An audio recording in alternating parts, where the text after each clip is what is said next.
Imagine you're at the top of your game in life. You have the health and fitness of a high level athlete. You have the relationship of your dreams, and you have the career that you not only love, but that also affords you the luxuries that you want in life. And then suddenly, the curveball. Life as you know it no longer exists. What do you do? How can you move forward? In this episode of L3 Philosophy, we're diving into the inspiring journey of my guest, Christina Hurley, a true example of resilience, strength, and perseverance in the face of life's toughest challenges.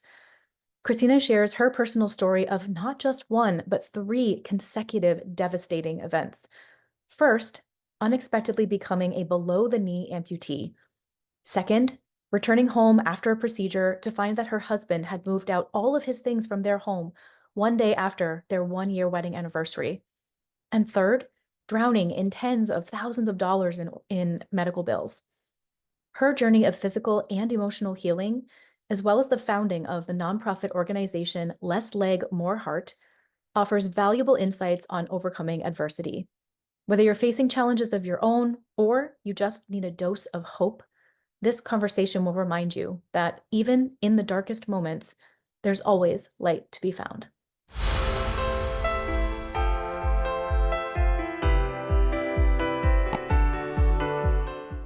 All right. Hello. I am so excited to bring you my guest, Christina Hurley, today to share her amazing story of healing, rebuilding, and starting over through some of life's biggest challenges. So, Christina, thank you so much for agreeing to come today and share your wisdom over the years.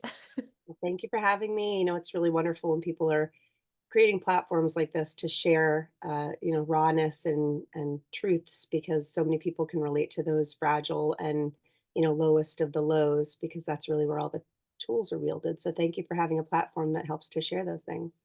Yeah, thank you. Thank you. The whole idea that we want to help people with here in our conversation today is how can they live by the L3 philosophy, which is love yourself, love your relationships, love your life when you are going through challenges and life transitions that just seem seemingly insurmountable. I would love for you to kind of start off by sharing where you were in life until you had this unexpected change, come crashing into your life? Yeah, so I was a 20 something, young, fit, like fittest of my life, competing in CrossFit, former gymnast, just got my physician associate degree, making more money than I could spend, more than my parents did after 20 years of work. I had met the man of my dreams in a Vegas pool party where we had been gas mask jump roping in a CrossFit gym just before that in New Hampshire. It turns out he only lived a mile from my house, but we met in the pool at in Vegas. Like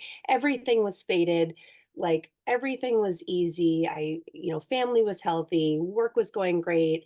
Um, you know, Everything that I had worked for my whole life in 8 years of postgraduate education was coming true, and all of my planning was resulting in good fruits. And so I was just, living my best life. I always say, I had life by the horns, and I was on top of my game, on top of the world when kind of sort of suddenly, sort of out of the blue, my legs, both of my legs, just started to feel heavy, and my feet would go numb, and my calves would ache and hurt when I was working out. And then it got to the point where it would happen when I was just going around the block walking my dog. And then it got to the point where like I couldn't walk the hallways in the hospital that I worked. And I chalked it up to nothing, need a new banana or stretch or, gymnast, maybe I'm just moving wrong ergonomically. So I saw PT and I did active, reflex therapy and I did, all the different recovery devices and everything I could do and finally saw medical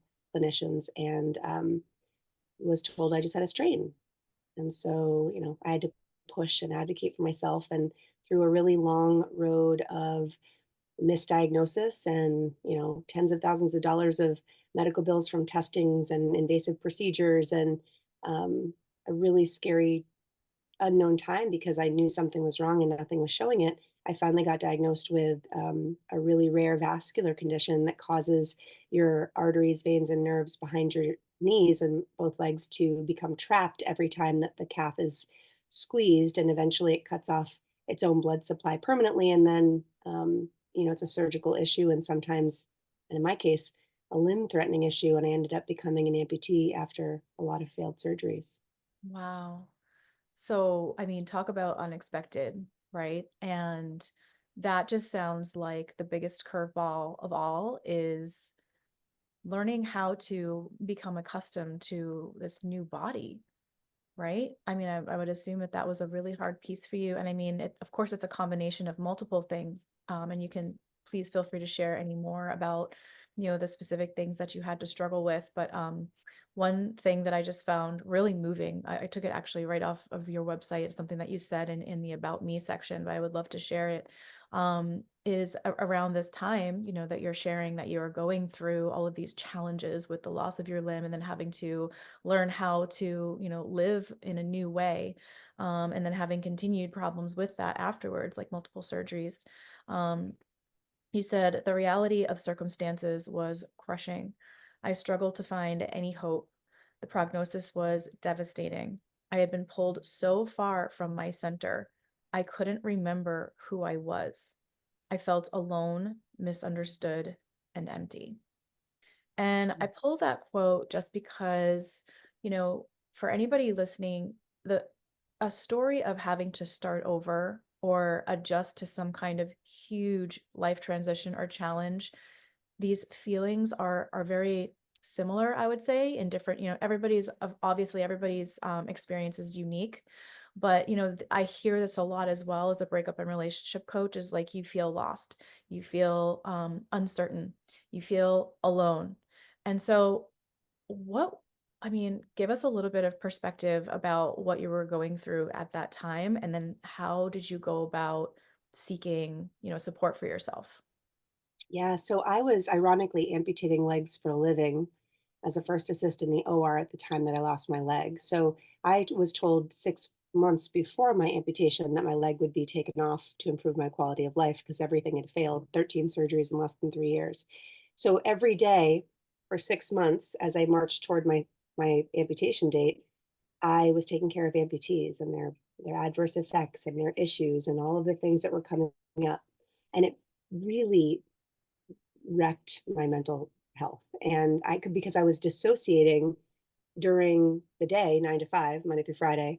And then I was coming home and completely unraveling because the panic would set in and I wasn't busy like I was at work and wasn't having to be strong for my patients. And the person that got that unravel was my husband at the time, that man that I'd met in that pool in Vegas. We ended up getting married. And he said, I'll hold your hands through the speed bumps of life. Well, 6 months after our wedding, I was told that I was going to lose my leg. And so uh, we never in that process had gotten a chance to mourn what was happening or grieve or come to acceptance or even take the pulse on our own relationship because I was either prepping to go in for a surgery, acutely recovering from a surgery, or being told that the surgery failed and being lined up for another surgery. And so there was never time in that desperate clawing for staying at the surface of the hole there that you're falling in. There was never time to put energy into each other. And I feel like maybe he felt like there wasn't a safe place for him to soundboard his needs, his issues, our problems, because he didn't want to add to everything that was going on. And so our relationship, unbeknownst to me at the time, because I was bewildered with all the things in front of me working full time and having this happening to me, was completely unraveling because the satchel of, just contempt and remorse and things that he was carrying that he couldn't communicate were like starting to strangle him. And I was so medicated by the end of it, right before my leg was amputated and immediately post-operatively, I was on so many medications for neurogenic spasms of my leg and pain medications. I mean, enough to make people blow spit bubbles. And I was just, trying to, nothing prepares you as much as for 6 months, you're going to lose your leg and you're ironically a subject matter expert in limb loss. Nothing prepares you to wake up with the sheet flat where your leg used to be for 32 years. And then all of the negative things that ended up happening. I had a wound that didn't heal for 8 months. I had a surgical revision that they had to do 6 weeks later. And when I came home from a doctor's appointment after that 6 week surgery, all my husband's stuff was just gone. Oh my gosh. He had asked me to get somebody to drive me to that appointment because he had taken so much time off of work. everything seemed okay until then. He had started a night shift, and so we were kind of ships passing in the night because I was just recovering in a bed downstairs, and I thought that the adjustments were obviously what we had just gone through, the traumas related to that, and then also his new work schedule, all the things that you get for red flags, right? Intimacy started waning. We weren't, spending as much time together, like all these things that now looking back were huge issues, but in the moment you don't think anything because your person's your person. And I think that the last bit of carpet at that moment, that was when it was pulled, is when I came home and expected my safety net to be there, and it was just a house of memories. Wow. I mean, it's huge enough. I mean, my brain is still stuck on like the individual part of it, right? Like your own inner dealing with the change in your own body and the mental effects that that has, the emotional impact, right? And then to add that second layer of relationship dynamics, it's just like seems extremely overwhelming. And I really appreciate actually that you brought up what his perspective could have like what his experience of what was happening could have been like. You know, I would imagine that when someone is going through something as hard as losing a limb and being medicated and having to really, have this reacceptance piece, like I would imagine it would be really hard for a partner to, say that they have needs. Um, and so yeah, and not even thinking on your part, like you're dealing with so much to even think like, oh, we need to check in here on us. Um, Yeah, it's hard to feel lighthearted when your heart is so heavy and so saturated with just basic survival. So had he brought a complaint to me to, hey, you're leaving the dishes in the sink too long, or hey, we really need to be more intimate, or we need to take some time for date nights every so often. I'm feeling disconnected. I don't even know if those would have stuck. Had he even had the capacity to communicate his needs, which was his own challenge at that time, I'm sure he discovered in hopefully in retrospect, it wouldn't have landed, because I wasn't in a place to receive anything more than just what I was trying to work through. And so it became this like, okay, we're newly married, but now I have to pull in my resources, my emotions, my energy, because it's barely enough to get me through what I have to get through physically, and now you're tied to somebody still. So, yeah, in a lot of therapy, and you talked about like what things you did to get out. I mean, when I came home and all the stuff was gone, that was kind of it for me. Like I was breathing on fumes at that point, and I just had a surgery. I had a big house on 60 acres of conservation, two dogs, three-floor house. I I didn't know how to take care of it. How do I get my trash to the dump? I can't even fill up a coffee cup and get it over to the couch without spilling it because I have crutches. Like I'm barely managing my wound care. The winter's coming. How do I get all the things done? Christmas, how am I going to decorate? I mean, just everything starts to spiral, and it crushed me. So I hobbled upstairs and I laid in bed honestly for almost like 3 weeks. I lost probably more than 20 pounds. I couldn't physically eat. I mean, very much clinically depressed without, seeking the counsel to get the diagnosis. And a friend broke into my house because I was, no one wants to be seen that way. yeah, Especially with disability, you're given so much pity from society that you get so much of people treating you like broken that you can adopt that broken mentality so quickly. But also, you were just this once shining athlete, you know, golden child PA, capable, confident, and now you're this unlovable, disfigured person. Like it's so shameful. There was so much shame around who I was or who I thought that I was outwardly to anyone around me that I just didn't want to answer my phone. And so after enough of the blocked calls that were coming in, a friend literally broke into my garage and found me, and I was emaciated. I was wearing the same clothes that I'd been wearing for 5 or 6 days, like in the same pajamas. And she said, "You're selfish." And I whoa, remember trying to mount a response to that in like my atrophied, withered state. And she cut me off and she said, your pride and your ego are denying the people that love you of helping you in your greatest time of need. And that's a choice, and it's a selfish choice, and you need to choose different." wow, She put my little wing over her arm and got me downstairs and made me food, and we cried it out and we laughed it out. And she kind of reminded me that I was giving all of my power to a place that wasn't going to return any energy back. And that, in fact, my narrative was going to be the only thing that would dictate my future. And that, you're your life will follow in the direction of your strongest thoughts. And my thoughts were, I'm unlovable, I'm disfigured, my life is over, I'm not going to be able to do anything anymore, I'm not going to be able to mount anything, no one's going to love me. So of course, I mean, my life, it made everything harder. And by just simply changing the narrative and starting to sort of fake it until I made it and show up for myself and internally rewrite my narrative about who I am, my core values, and like what I am to the world aside from having 10 toes. Until I was able to do that, my quality of life was poor. But I started showing up at the gym. I started being vulnerable and embracing the strength and vulnerability so people could see the broken and be a little less resistant to the help that they were all really readily able to give, and that very frankly brought them joy to be able to give me. And start to figure out who I am. And like, you take a moment in these like pits and these transition points to recalibrate and say, okay, well, all those things that I was doing before were based on the set of circumstances from before. And now my circumstances are all different. So, like in this moment now, a decade or so later from when I became a PA, what are the things that are important to me? And what is it that I want to do? And what's my legacy? And who are my people? Now I've had these defining moments that really speak to me about who my people are. And or who do I want my people to be? What do I enjoy doing? What's harder for me now? And that was so important. I took a whole year in 2018 to recover. I didn't work. I, got lots of mental health therapy, lots of physical therapy, lots of prosthetic therapy. Like my job that year was heal.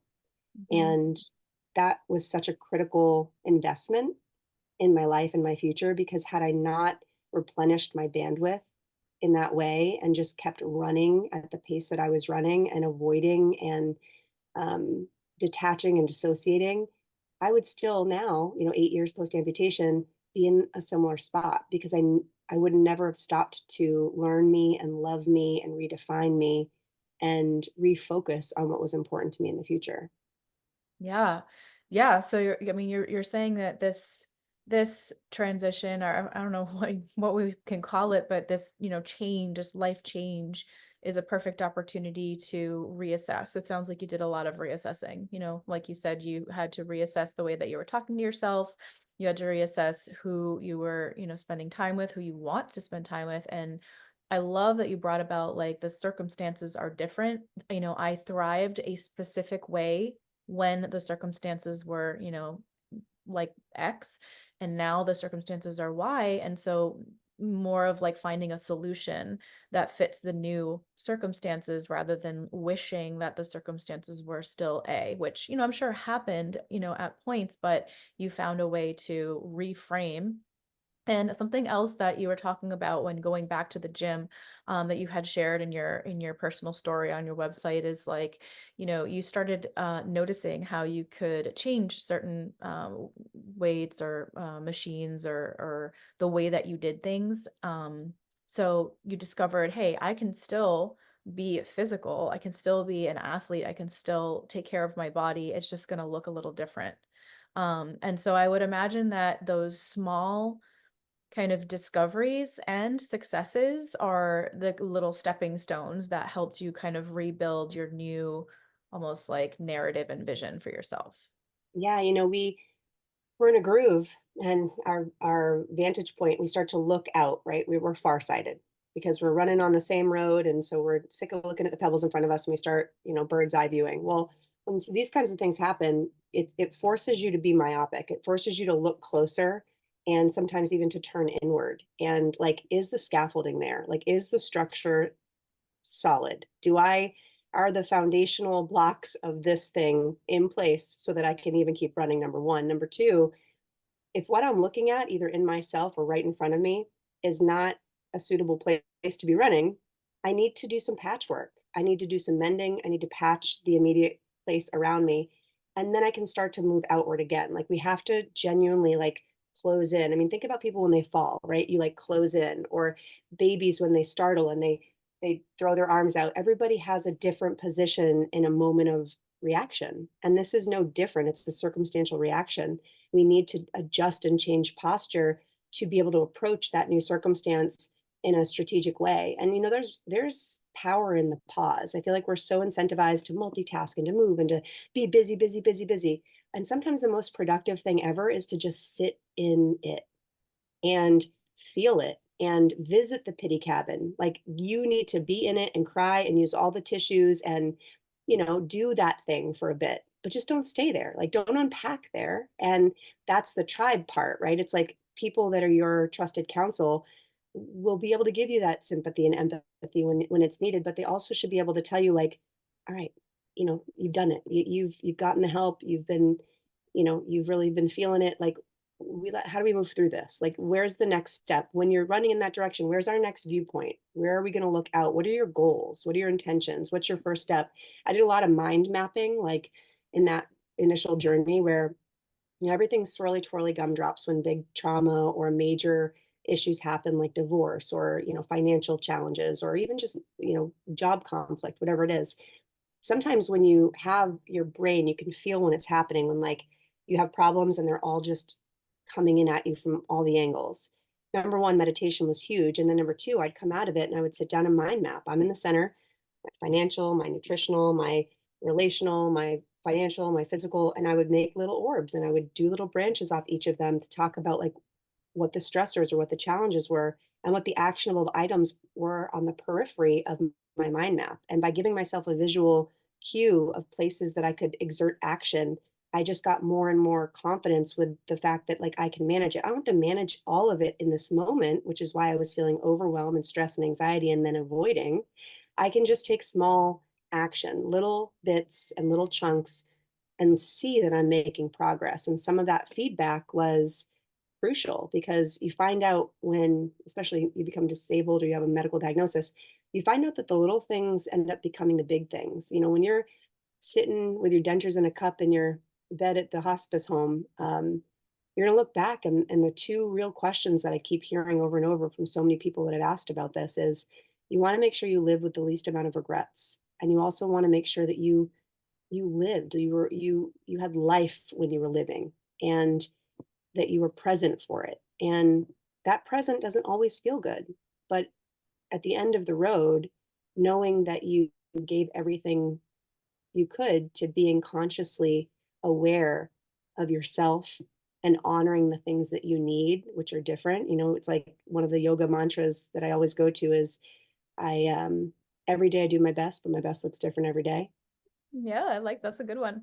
Some days it's I'm gonna cancel my meetings and take a really long shower today and sit in cozies because I'm triggered by it's my wedding anniversary day or whatever it is. And I know it's temporary. And so that stops me from catastrophizing and then making this narrative, which again is the basis of our experience in life, is the thing we tell ourselves about our truth.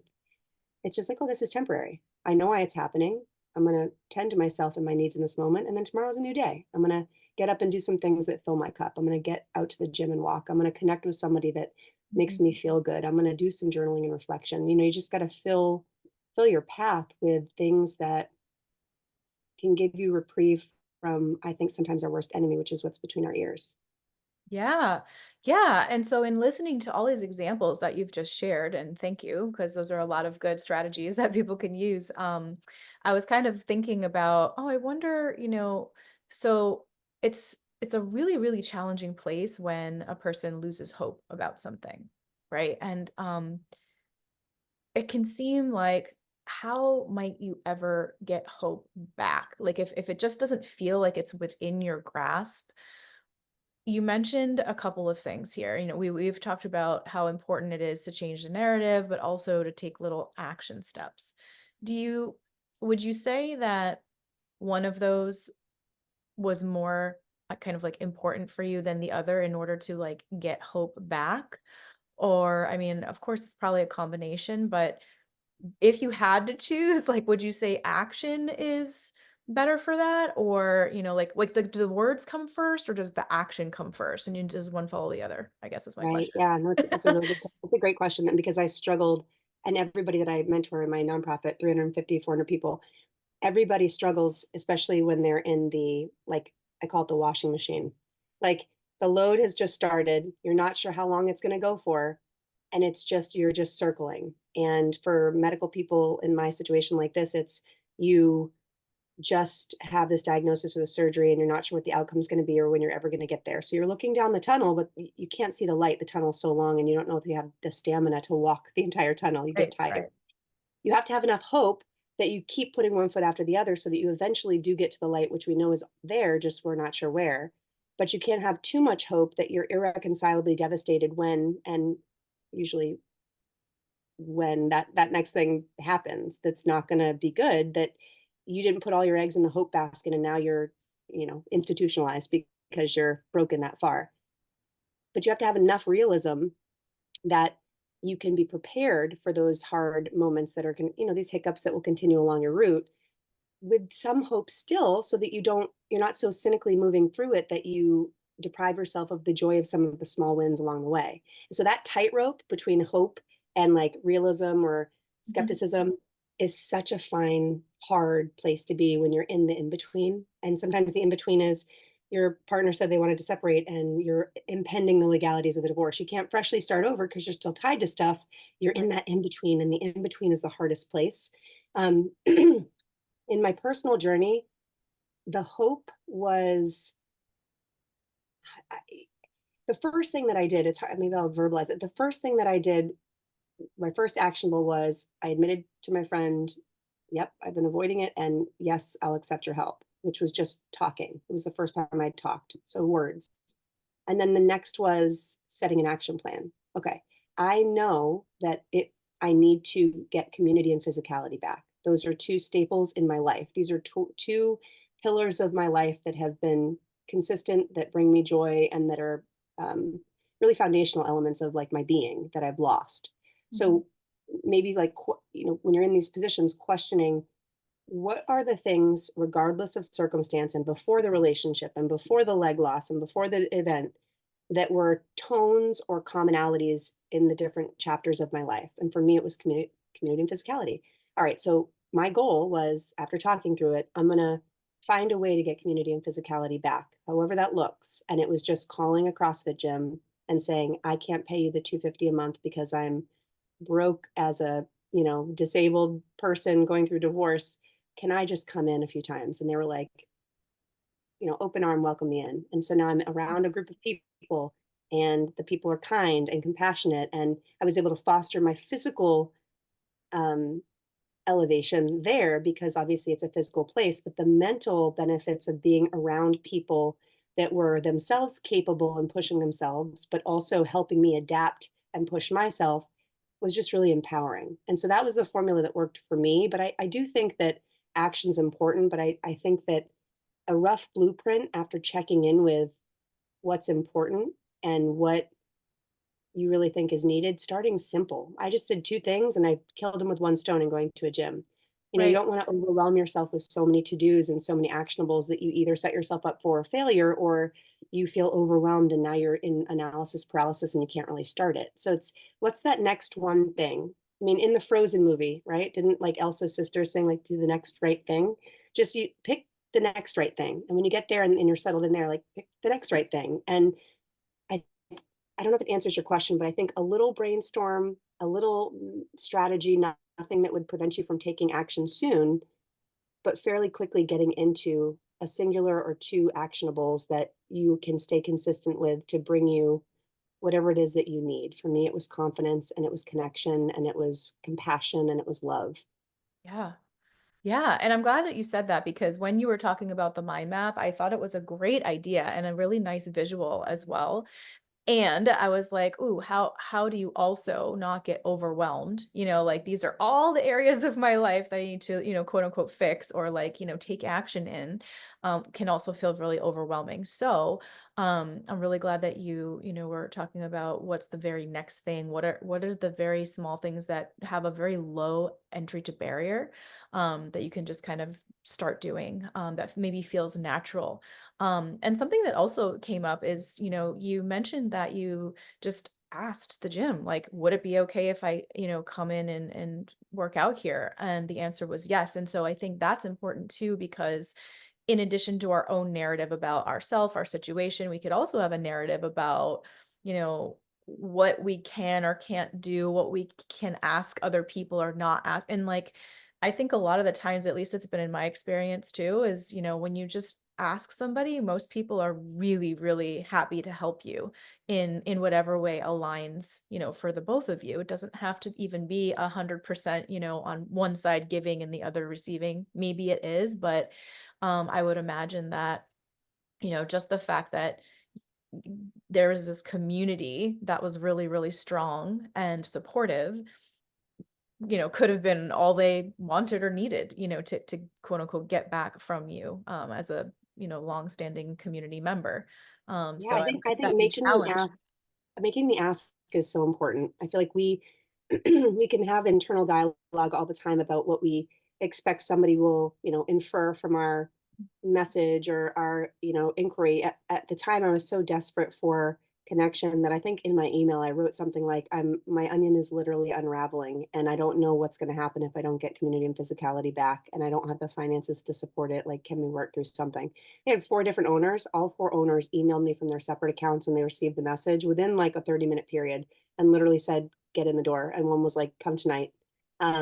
So it was really powerful because people we're here to connect and we're here to help. And we don't always have the capacity to, but if we don't offer ourselves up or offer our genuine circumstances up to people where they can help in the ways that they know how, then nobody knows that you're struggling and suffering. And if people found out later that you were suffering in silence to the detriment of yourself, your life, your productivity, your finances, your family, and they knew that they had a critical moment to intervene with a really low, buy-in, then I'm sure they'd be really bummed. And having to see it from that other perspective about how not asking would deprive these people of joy and some of their identity, which is trying to give care to their community, it was a hard thing to transition into. But now I pay it forward in the ways that I do. And when people try to reject the help because of those same circumstances, oh, someone needs it more, I can come at them with I've been where you are.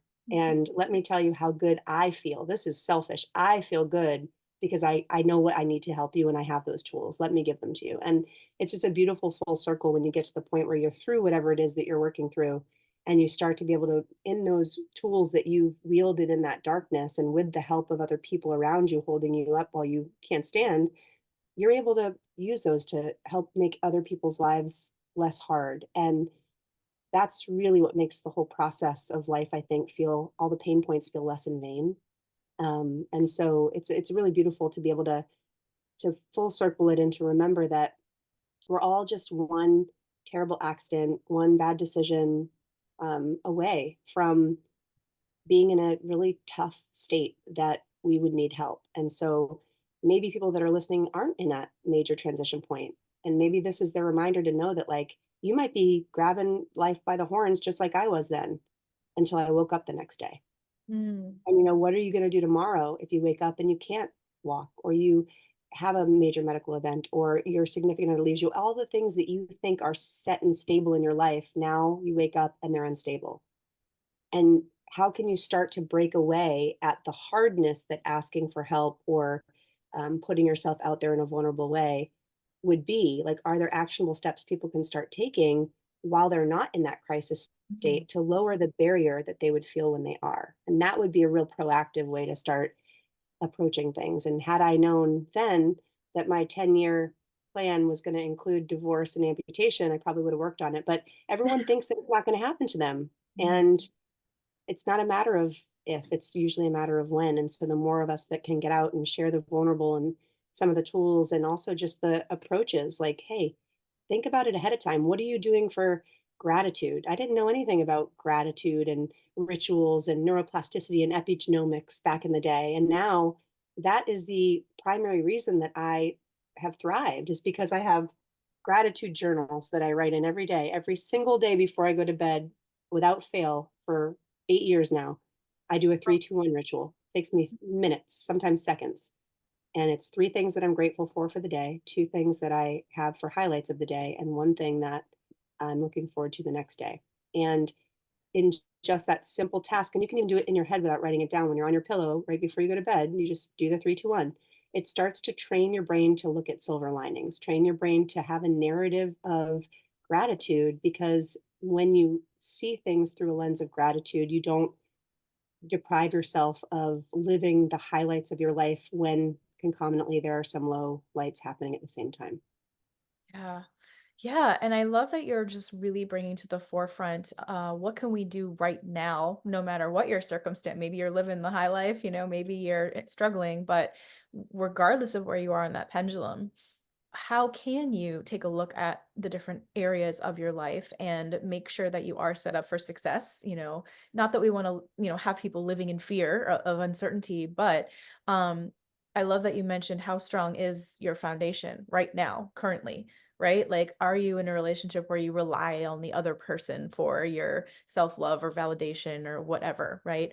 Are you, in a job where that's where you get all of your sense of value? Or do you have a community, do you have a social network that feels really supportive and aligned? So these are all things that we can kind of reflect on and assess right now, so that whatever changes life brings, we will be more equipped, because you can never be fully equipped for these kinds of changes, but at least we can have that foundation in place. um I would love for you to share a little bit about how you have transformed this whole journey that you've been on to now help other people, because you run a nonprofit. I would love for you to share more about that, and also the impact that doing that work has on you. You've touched on it a little bit already. Yeah, in that year that I told you I took off, I sort of changed the way that I thought about life. And I said, the goal this year is to heal. And the only two questions I'm going to ask before deciding if it's a yes or no is this going to be something I regret not doing, or is this going to help me help somebody? That was it. And that paradigm shift in my thinking led to the most incredible year that I ever could have planned. I mean, I toured Europe with the USA bobsled team in three different countries as a pilot for their team. I went down to the Adaptive Training Foundation in Texas and I trained with an NFL player and several dozens of people that were combat wounded vets and other traumatic amputees and spinal cord injury folks that were recalibrating mentally and physically, and made huge connections in the adaptive community and spaces that like recharged my soul, and started volunteering with their programs to give back to other people. I won the CrossFit Games that year because, again, I wasn't saying no if I wasn't going to regret it and it's not going to help me. I cycled the velodrome at the Olympic Training Center. I participated in the inaugural Paris Spartan race in Laughlin, Nevada for on ESPN. Like I did all of that was in an 8 month period. Wow. And what I realized is like the only thing that I had changed, my circumstances weren't any better. I was living out of a Jeep Wrangler because I just dissolved my house and my assets. The only thing that changed was my mind. I'm gonna do this. I don't care what it looks like to other people anymore. I'm in a journey to find myself, and um, I'm not forgiving. I'm unapologetically going to just be my authentic self, as messy as that looks right now. And what a freedom that was, and what an incredible journey those 8 months were. And then when I was volunteering in that program, I realized that the service I was giving to the other people in their program that were coming after me and the things I was helping them with and helping them work through were making me feel so much more healed than even just the doing things for myself. Like I had already sort of proved it to myself at that point, and now I realized that like it kind of paled in comparison to get personal achievements when I was helping someone that had just had a stroke learn to walk for the first time, or a guy that just had a spinal cord injury learn how to pick up a toy off the floor so that he could actually autonomously care for his like 3-year-old at home, and like big life things that I was able to have a small hand in helping people with. And that was really lighting my soul on fire. So I thought, well, what do I have where I can serve, And it was obviously now I'm this limb loss subject matter expert accidentally. Didn't see that in my future, but here we are. And I know that mentorship and education and resources were so lacking in terms of my journey. And as an affluent person that was the subject matter expert in it, if I'm having this hard of a time with it, then certainly the everyday person is not going to stand a chance. So, all right, we'll do mentorship and advocacy and education, and then funding. Like even myself, again, good earner, decent insurance. I still had tens of thousands of dollars in medical bills that precluded my ability to do things that I really wanted to do, even just gym memberships or protein supplementation or things that like weren't paid for by my insurance card, which is actually quite limiting for people. Wow. So okay, we'll do some funding, and then home modification stuff. Like, there's so many things in a home that people can't have access to, people that are sponge bathing because their bathroom is treacherous and they don't have 10, 20 grand to re-outfit their bathroom for safety. So they end up getting a fall and going back to the hospital, or even just meal services, because it's so scary to get all the way out to the grocery store, to get your food, to get it home, to unpack it, to cook it, to clean it, to package it. Like it's, you're exhausted, if not quite frankly unsafe. And to tend to things in the home, like I had a lot of things that needed repair or fixing or dumped to be taken out, like services that really would have aided me, because the last place you want to recover is in a home where things are piling up all around you, and you either have to stare at it into stress because you know you can't do it, or you try to do it and then you get hurt. So those all those ideas became the concepts of what I would turn into Less Leg More Heart, which is now um, it's a 501(c)(3). It's been a 501(c)(3) since early 2019. So we're going into our sixth year, and we've served almost 400 amputees from 39 states. And we have 44 volunteers from around the country and 10 committees, and 4 defined programs now. If you look at our website, lesslegmoreheart.com, there's a program section. So we've got Hope, Homes, Heart, and Help. And one is related to the handicap education and learning and peer mentorship and all of those channels of assistance. One is related to the fitness related things, help every amputee realize their strength is the heart. They're all acronyms. And then the Hope is the holistic optimization in pursuit of equity. So care packages and any kind of holistic goods and services provided for. And also then Home, obviously, is the home modification. So those allocations get done in a specific way because everybody is unique, and everybody, they could have the same medical circumstance. I could see another below the knee amputee, but their socioeconomic and their psychosocial landscapes are totally different. Right. And so just because you're coming to me and you want a certain thing doesn't mean that that certain thing is genuinely the right thing to propel you the best into the next segment. And so we subjectively take what people want, but with that we objectively assess the things that we know that they need, and then we allocate those services, supplies, and supports to them in a way that's intentional. And then we check in on everybody at 1, 3, 6, and 12 months the first year, and every 6 months after that. So we create a lifelong relationship of helping up rather than handing out, so that we can foster autonomy in these people in our program so they can then go be beacons of hope for other people outside of it. And so we have like a big conversion of amputees in our program that come in to be volunteers. And honestly, to your second point in this question was like, what do you get from it? I mean, my legs are my legs are crummy. They've wanted to do surgery on my other leg now for a few years. I've got a 4-year-old and my son turns 4 next month. And so I really can't recover as a single mom from these major surgeries. And looking at the trajectory of 13 failed surgeries in the same way they're going to proceed on this one, I'm not really jumping to do it anyway. Mm. So this process of facilitating aid and some of the testimony that people have reported about how it's saved their life, or their marriage, or just kept them out of major depression or gave them opportunities they never could have had. It's really heartwarming because I was there, and I wish that I had had a me or a my organization at that point. But to be able to be that for other people and to have people trust us, and at their most vulnerable, is really such a privilege and an honor, and it really feeds my soul, which I think is a more important bank sometimes than our fiscal bank. Absolutely. And hearing you talk about all of the ways in which you are helping people, I mean, it's so much more than just like you said, handing out or giving them the services they need. It's like that mental and emotional and community support, I'm sure is imperative. As you've said, it has been for you.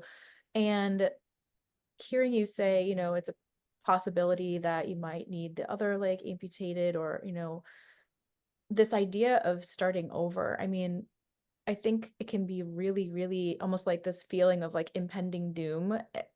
No matter what you're facing in your life, it's like, oh my God, I have to start over, right? Like how where you are, and the work that you're doing with other people who are also starting over in so many areas of their life, what would you say is kind of the mini next step of self-supporting? Yeah, I wanted to go to that moment of starting over too, but um, it's hard to our brain listens to everything we say, right, externally or internally.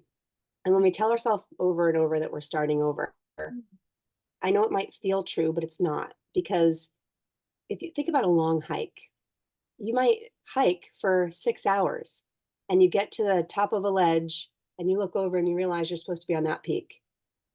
Doesn't mean that the hike that you just did, which was the wrong way, doesn't mean you're starting over to get to the next peak. You could narrate it that way and it would feel kind of crummy. Oh, I'm starting over. Or you could think, I just got that extra climb in. Man, I saw some really cool things along the way. I got to see an extra viewpoint from that ridge. Like, what a bonus. So I think if we can consider the verbiage of starting over being changed to just pivoting, I'm Mm, not necessarily falling back or stepping back. I'm just turning and I'm walking in a different direction. true. It just feels it feels more adequate to express like the energies of our life. And that when you say starting over, it means like I wrote on this paper and I crumpled it up and I threw it in the trash can. Mm, But the process of writing, or maybe the things that I got out of my head, or maybe what I was able to come to on this paper have some kind of long-term meaning. Like it's never not, it's never all for nothing. There were things maybe you learned about yourself in that relationship, if we're talking about a relationship dissolution, mhm, that even if you don't even realize you learned at some point, if you continue to dig into that, because everybody should dig into the things that they feel like they've failed on or have not had the successes they wanted, because there's a lot of wisdom to be learned in the why that happened, and how not to have it happen again, and who we are now, and just there's so much learning opportunity in failure that I think we should look at those opportunities, not the obstacles. And that would just be I just wanted to comment on that because it made it feel a lot less challenging for me to realize that in that place where I had started over, I was starting with a whole new set of tools. mhm. And so I wasn't really starting over. I was starting from kind of a handicap. I was starting at an elevated point. So just remember, you have more tools every time you fail or every time you have to quote start over. In terms of self supporting, really the first and most important thing is be okay not being okay and asking for help. Like reach out to someone. And I mean, divorce is huge. Relationship dissolve is profound. Man, it'll knock the legs out from under you if you have them. And job loss or personal loss, someone, passes away, or medical tragedy. Like you're talking about some major, major trauma things that people go through. And I think we minimize them because, especially with divorce, it's becoming more and more common. But that doesn't mean that the loss and the grief and the struggling is not significant. And people have done it before. So, there's groups and there's people like yourself, like take a moment to just find the resources that you need to round out the areas that you feel are weak in you, and do that first. Do a little bit of that healing and lean into people and be okay being vulnerable, because people are less going to judge you and more going to want to help you in those moments. And I think the second thing is just start to, the first and second pass theory. Like the first theory is I'm unlovable. That's the first thing my brain thinks of. Mhm. Well, the second pass is quite, I'm going to start being aware when I'm telling myself a truth that is not a truth, but that I'm like brainwashing myself on. So I'm going to start to just today, I'm going to write down with a tally mark how many times I degrade myself. Mm, And then you look at the paper at the end of the day and go, oh my gosh, mm. like 40 times today, I told myself a truth about myself that literally broke holes in my soul. Yeah. All right. So 40 times. So tomorrow I'm going to make it no more than 30. So every time I hear myself, and I'm being aware now because awareness is important, Mhm. I am aware that I'm saying something about myself that I wouldn't say to a dear friend because it's not kind. When I hear it, I'm going to stop it and I'm going to say instead the actual truth. So instead of I'm unlovable, it comes over me. I'm going to go, I just need to find the right person. Someone will love me. Mm, Like mhm. you just have to write the second pass over it enough times where it becomes your narrative. And so I think that learning a little bit about the psychological paradigms, you have like unconscious incompetence where Mhm. ignorance is bliss, you don't know it's a problem, so it bothers everybody else but it doesn't bother you. Well, all of a sudden you become aware that you need to make a change or that you want to be something different, and you start to exert energy into it, and so that becomes conscious incompetence. You're not changed, you're not fixed, you're not the person yet, but you're aware that you're not, and you're starting to learn how to put energy into it, and then through repetitive actions of that energy, you get over the gaping bridge to conscious competence. You've now exerted enough of the habitual effort to change the thing, the language, the who you are, the who you want to be. And you're still putting energy into it, but you're there, but it's still taxing. And then you just do it through ritual. You do it over and over and over enough times that it becomes a habit. And then now you are conscious, unconsciously competent. You are the change. You did the thing, but it's you, and you're not putting energy into it. And so that's the whole like basis of fake it until you make it. That's sort of more of a psychological paradigm, like explained, where there's real groundwork to be had in a fake it till you make it. You're retelling your narrative. You're retelling your story until it becomes you, because you are whoever it is that you say you want to be enough times and enough times that you do it. Absolutely. Yeah. I think And that's the place to start. I don't think people necessarily think of like self-talk as being a skill, right? It's just something that you kind of do all day.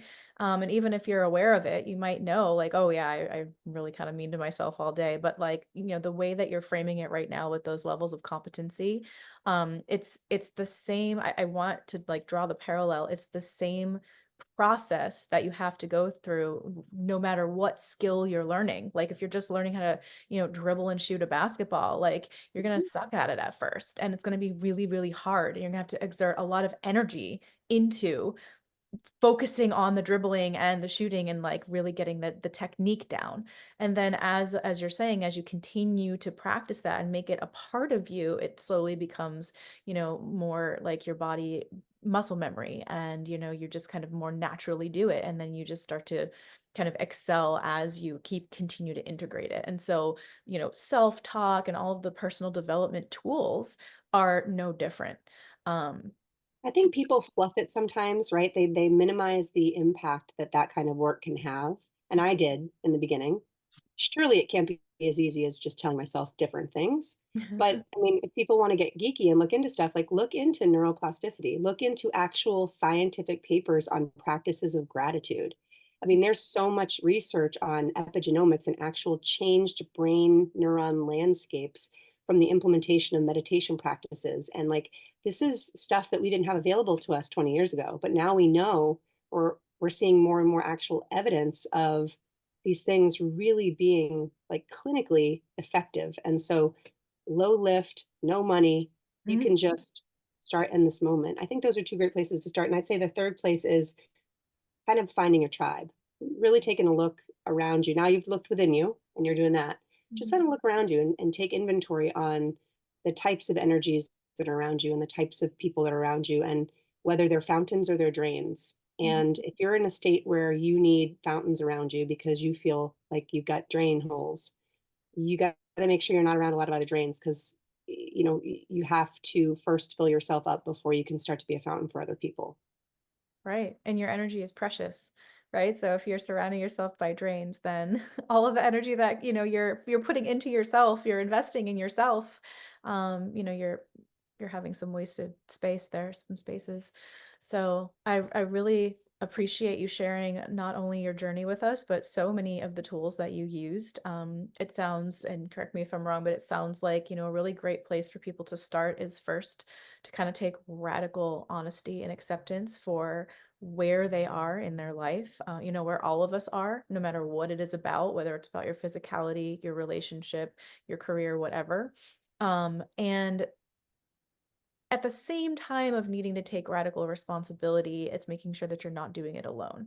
So just because you're taking responsibility for your own behaviors, thoughts, actions, it doesn't mean that you have to do it alone, right? We need to go out and find supportive people, supportive communities, but also a place that we feel like, you know, I belong here because I feel supported. I can also support others.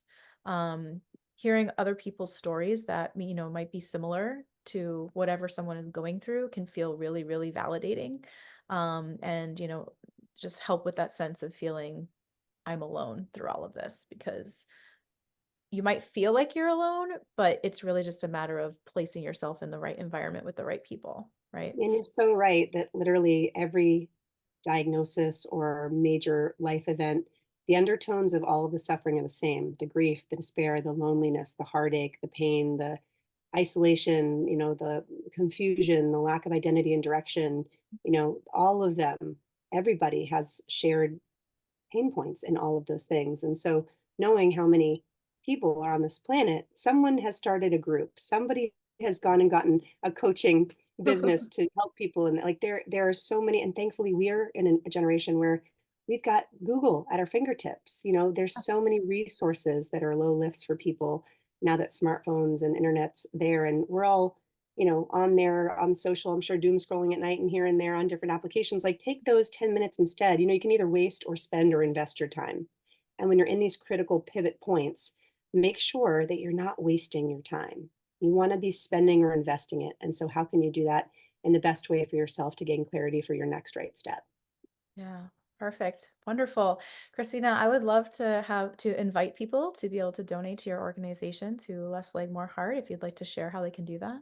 Thank you so much. Yeah, you can check us out at lesslegmoreheart.com. There's a convenient highlighted donate tab. Also, folks can follow us on social media. We've got a great Facebook and Instagram and LinkedIn, and also a really robust YouTube channel. You can find it at Less Leg More Heart, which offers an inside sort of scoop at a lot of amputee related topics. But quite frankly, as you mentioned, a lot of, there's a lot of synonym kind of verbiage and themes across all of these. And so you may see stuff, I mean, there's grief and there's um, relationships and coping. And, there's stuff beyond just what you would think you'd find on a limb loss group. And so I would, encourage folks to follow along, and you can join our mailing list right from our website to stay abreast of our organization too, because there's some pretty amazing things coming. Yeah, yeah. And I was going to mention, I say, you have a wonderful newsletter. So, or, even if people want to sign up and just read some of other people's experiences and the things that, you're offering through your organization. So, it is universal. Christina, thank you so much for your time today. And I just really, really enjoyed having this conversation with you. Thank you so much, Emmy.